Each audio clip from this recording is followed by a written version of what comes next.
This past weekend, Pixar released their latest film, Elio, so it's time to rank all 29 Pixar movies from worst to best.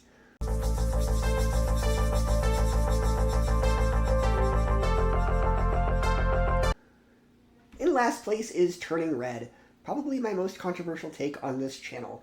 It's not the subject matter I take issue with. Yes, puberty and periods are fine topics to explore in film.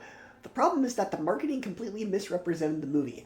The trailer sold this as a cute girl turns into a panda and an angry premise, like a fluffy Incredible Hulk, but left out the more mature elements. So now a parent puts this on Disney Plus for their 6-year-old, sees the cute panda on the thumbnail, and gets blindsided. And I haven't even gotten to the worst part, the twerking scene. Why? Who looked at the storyboard and thought, yes, let's animate an underage girl doing that? It's indefensible. And in this random abortion joke near the end, an obnoxious main character, and a clear Teen Wolf ripoff plot, you've got a movie that I just can't get behind. Number 28, A Bug's Life. Coming off the heels of Toy Story, this feels like a major step down. The animation hasn't aged well, most of the characters aren't that memorable, and the whole movie is just three amigos with bugs. The tone is mean-spirited and cynical, the jokes fall flat, and overall it's just an unpleasant movie. Number 27, Wall-E. The first half of this film is brilliant. Silent storytelling, strong emotion, and a sweet robot romance. Then the second half happens, and it turns into 2001: A Space Odyssey.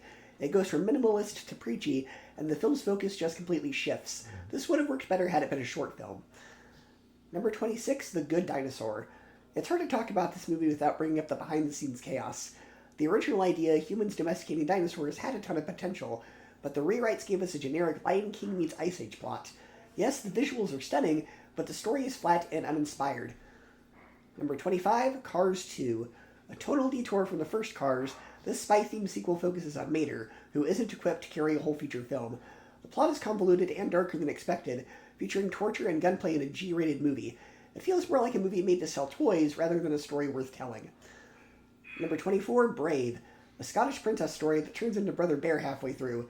It's got some cultural flavor, a nice mother-daughter dynamic, and a great score, but the plot is paint by numbers. It's also one of Pixar's least funny movies despite the potential. Number 23, Luca. A charming film that feels very safe. The Italian setting is beautifully realized, the character designs are unique, but the stakes? Winning a bike race. That's it. There's not much conflict or urgency. It's cute, but a little too bland. Number 22, Cars. The original Cars is fine, but why are they cars? There's no deeper metaphor, no clever reason like in Zootopia where the animal world reflects human society. You could replace the cars with humans and change almost nothing. It just lacks that Pixar heart and spark. Number 21, Elemental. Cool concept, gorgeous world, but the execution is so heavy-handed. This is Pixar's Prejudice is Bad movie, and it hits that note like a jackhammer. Zootopia handled this better and with more nuance. Also, the romantic subplot feels forced. This would have worked better as a platonic friendship story. Number 20, Onward. This movie had an interesting premise. Modern fantasy world, elf brother is a quest, but it settles for a generic road trip movie, and all the film's best jokes were already done very similarly in Shrek. Chris Pratt and Tom Holland have solid voice work, but the world of the film feels very underused. Number 19, Lightyear. This is supposedly the movie that made Andy want a Buzz Lightyear toy. I don't buy it. The characters are underdeveloped, the story feels like a rough draft, and there's no emotional core. It's a forgettable space adventure that needed way more polish. Number 18, Finding Dory. Fitting that a movie about memory loss is so forgettable. Finding Dory lacks the emotional depth and originality of Finding Nemo. The new characters don't make much of an impression, and the plot is basically just rehashing beats from the first film. Number 17, Cars 3. Easily the best Cars movie, but not a high bar, but still. It serves as a thoughtful tribute to Paul Newman and tries to course correct after Cars 2. The ending is a bit dumb and rushed, but this one has genuine heart. Number 16, Monsters University. It's fun, colorful, and introduces some great new characters, but it's also completely unnecessary. It doesn't really enrich the world of Monsters Inc. in any meaningful way. It just kind of exists to be a pilot for the Monsters at Work Disney Plus show. Number 15, Incredibles 2. We waited 14 years for this? Instead of expanding the family dynamic, this turns into an Elastigirl spin-off movie. The villain is forgettable, and the story lacks the thematic depth of the original. It's passable, but it should have just been called Elastigirl. Number 14, Toy Story 4. A surprisingly heartfelt epilogue to Woody's journey. Forky is a great addition, and the themes of identity and purpose hit hard. I don't think we needed this movie, but I'm glad we got it. Number 13, Toy Story. The one that started it all. Sure, the animation looks dated now, but the storytelling holds up. It's clever, funny, and groundbreaking for its time. A foundational piece of animation history. Number 12, Inside Out 2. After Turning Red, I was nervous, but Inside Out 2 is a delightful return to form. It handles puberty with grace, no awkward birds and the bee stuff, and introduces clever new emotions like anxiety, envy, and embarrassment.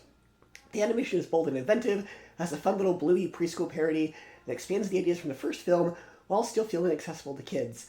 It's not as fresh as the original, but it's a worthy sequel that everyone in the family can enjoy. Number 11, Elio. Elio had a turbulent road to release, but the final product is a vibrant space adventure with a strong emotional core. Its themes of identity, loneliness, and belonging are well handled, and the visual world is dazzling.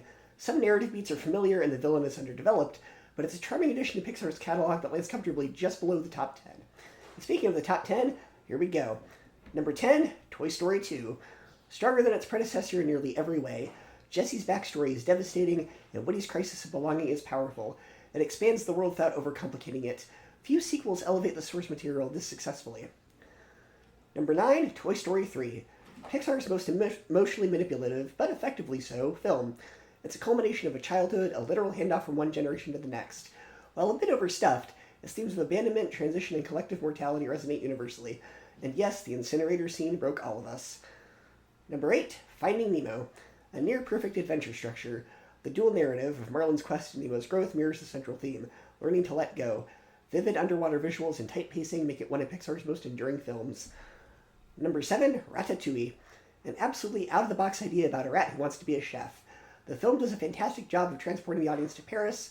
The message of the film is very inspiring, and it's a lot funnier if you look at this movie as a metaphor for Disney's current state. What I mean by that is, let's not create. Let's just make cheaper copies of the stuff that already exists. The guy who owned the company who believed in passion and creativity is gone. What's he going to do about it?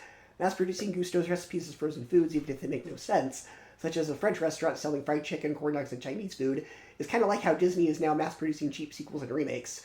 Hopefully we can get a Remy and Linguini running the show again. Don't ask questions. Just consume product and then get excited for next product. Number 6, Inside Out.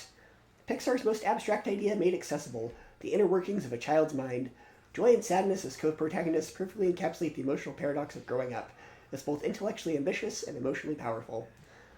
Number 5, Monsters, Inc. Pixar's first fully original world post-Toy Story, and a masterclass in world building. The emotional bond between Sully and Boo transcends the monster gimmick. The film combines slapstick, social commentary, and sincere heart with precision. Number 4, Up. The first 15 minutes are often praised, and rightly so, but the whole film deserves credit. It explores grief, delayed dreams, and human connection. Carl's character evolution is gracefully handled, and Russell's innocence provides contrast that undercutting the emotional stakes. Top it off with hilarious characters such as Doug the dog, and some very clever ideas, and you have one of Pixar's most memorable masterpieces. Number 3, Coco. A culturally rich story about memory, family, and artistic legacy. Its plot twists are earned, the emotional arcs are resonant, and the animation is stunning.